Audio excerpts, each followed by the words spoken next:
Kalen DeBoer.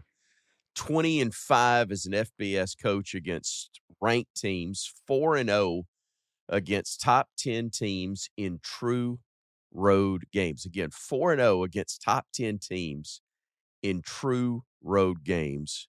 What makes the guy so good in these big games? He's not scared to be himself. You know, us as Alabama fans, the fan base, we love Coach Saban, right? And I think there's a lot of the fan base that wanted Kalen DeBoer to be Coach Saban. I think people are seeing that you can be yourself and still win. And that's what I always try to remind Coach DeBoer when we're texting and talking with each other is I try to remind him, you know, how proud I am of him. Might not mean anything to him, but how proud I am of him that he stays true to himself.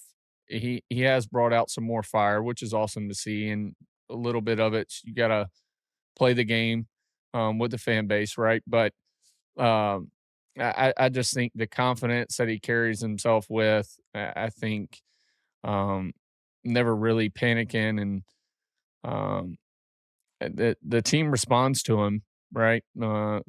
They've played hard. It might not always be perfect, but that's a game of football. It's a process. It is a process, and it's a process to get Coach Saban out the system, I guess, you know. So, you know, us being, you know, Bama fans and, you know, being around an area that is going to be very hard to repeat. I don't know if it'll ever be done again. And so, you know, we've seen it one way for 17 years, and it worked for us, right?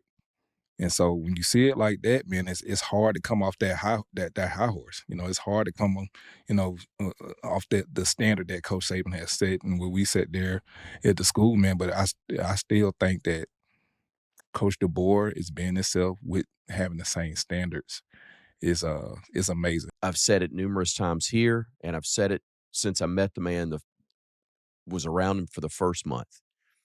I've never seen a better combination of humility and self-confidence than what he has. He's an incredibly humble person, but he's not afraid of much anything.